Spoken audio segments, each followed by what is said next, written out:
Atenção! Vai começar agora uma teleaula de ensaios de materiais do curso profissionalizante. Este módulo tem um total de 25 aulas. Hoje, você vai assistir a teleaula número 9. Bons estudos!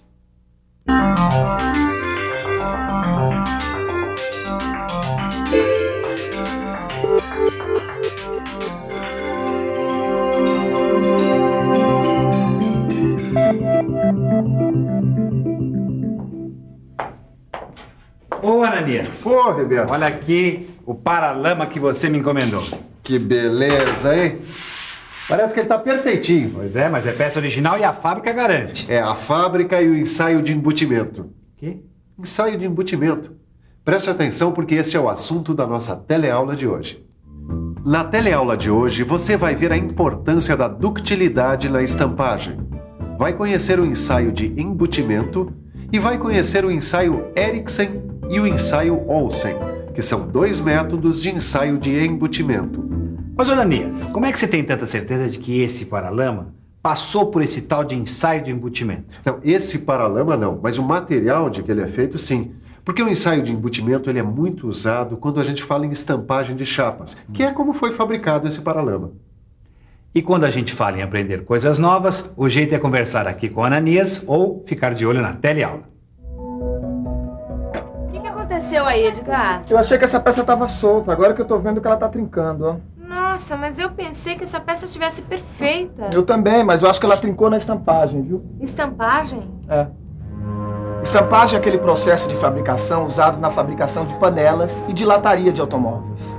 Ah, agora eu lembrei. Estampagem é o processo de converter chapas metálicas em peças como esta ou em produtos. É, mas o material usado não pode ter nenhuma fratura ou concentração de microtrincas. E a chapa usada na estampagem tem que ser bastante dúctil. Dúctil? Acho bom a gente relembrar o que quer dizer essa palavra, hein? Dúctil, que se pode estirar sem se romper. Flexível, elástico. Sabe, Caio, foi muito bom a gente ter relembrado o significado da palavra dúctil, porque agora a gente vai falar da ductilidade de chapas. A estampagem envolve dois tipos de deformação. O estiramento, que é o afinamento da chapa, e a estampagem propriamente dita, que é o arrastamento da chapa para dentro da cavidade da matriz. Ah, peraí. Acho que eu tô lembrando desse processo de conformação. A chapa é arrastada para dentro da cavidade da matriz por meio de um punção. Durante a operação, a chapa fica presa por um sujeitador que serve como guia para o arrastamento. Ô, Caio, essa chapa aqui vai ser estampada. Então, a ductilidade é a característica básica que ela tem que apresentar. Se não me engano, Silva, a gente já viu alguns ensaios que podem avaliar a ductilidade do material, né? Bom, a gente viu, por exemplo, o ensaio de tração, o ensaio de compressão e o ensaio de dobramento. E em todos eles dava para avaliar a ductilidade. Então por que fazer um ensaio só para avaliar isso, hein? Caio, é que nenhum desses ensaios mostra pra gente problemas que podem causar pequenas trincas depois da deformação. Bom, então o melhor é a gente ficar por dentro.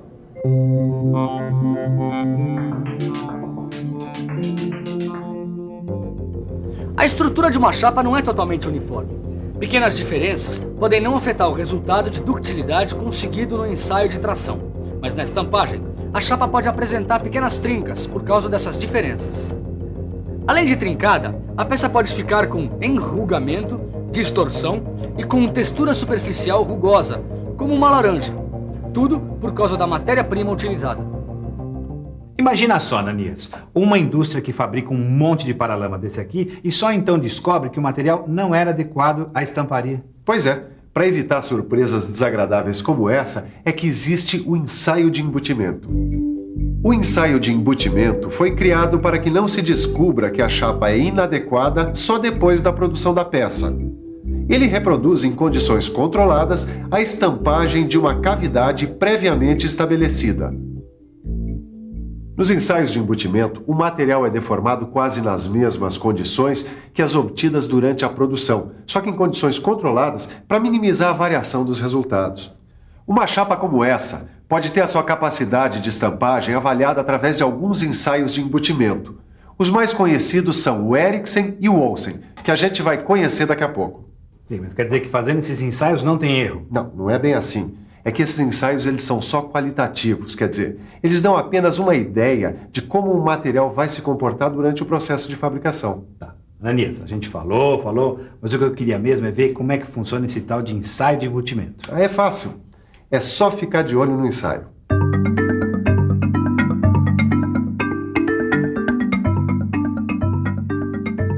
O ensaio de embutimento é feito por meio de dispositivos acoplados a um equipamento que transmite força. Ele pode ser feito na máquina universal de ensaios, adaptada ao ensaio, ou numa máquina como esta, específica para o ensaio de embutimento.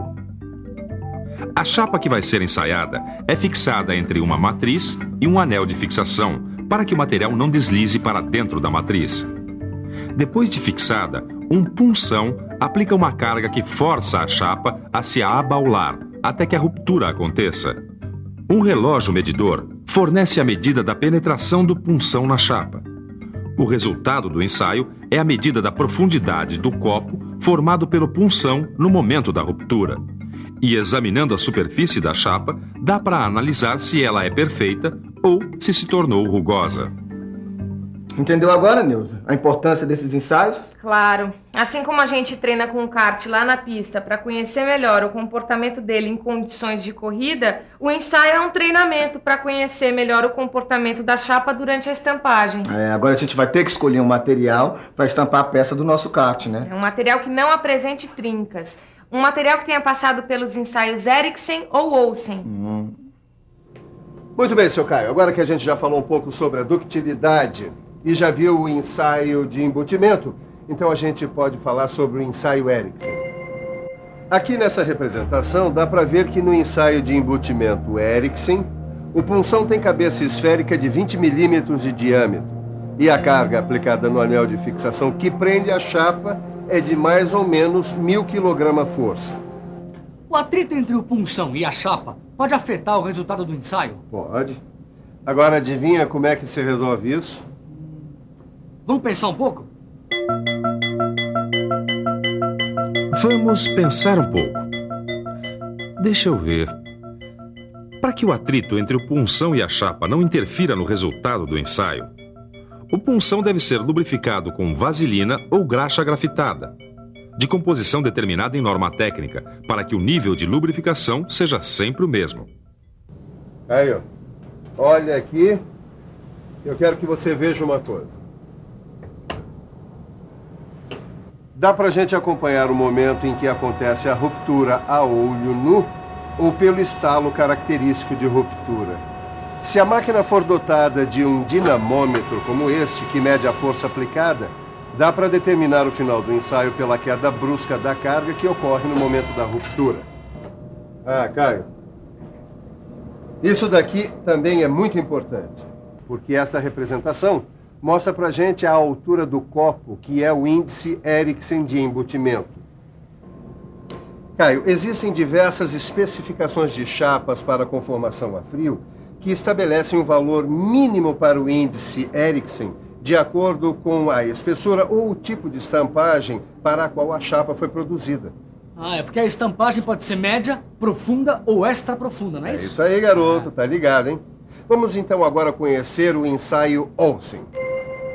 O ensaio Olsen também é muito usado. Ele é diferente do ensaio Eriksen, porque utiliza um punção esférico de 22,2 milímetros de diâmetro.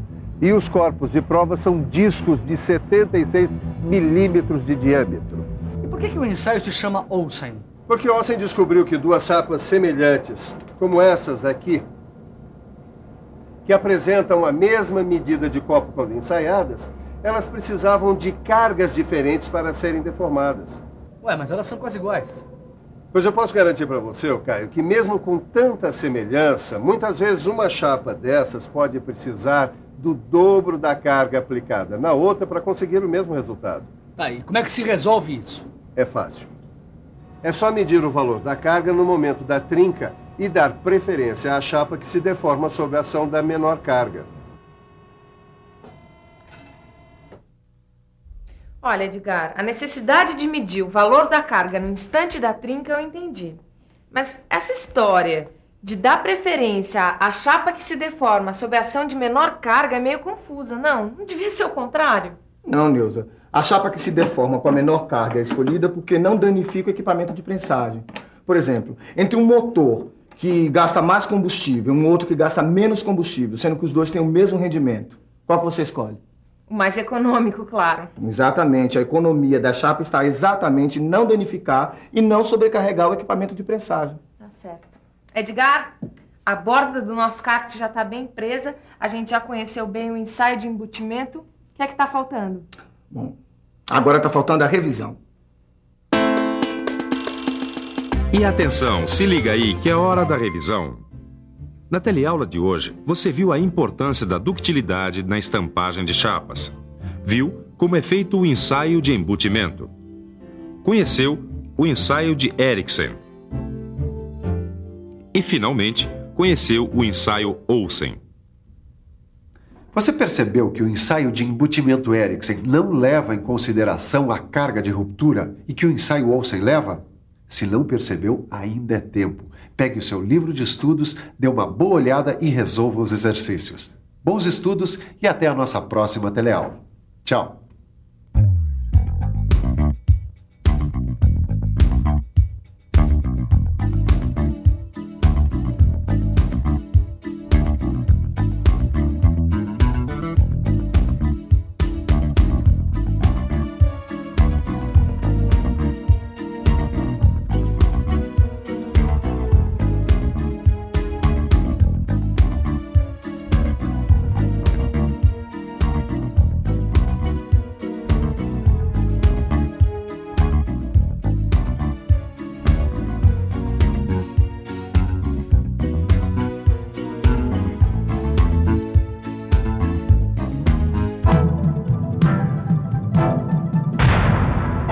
Telecurso 2000, um programa de educação do Sistema Fiesp e da Fundação Roberto Marinho.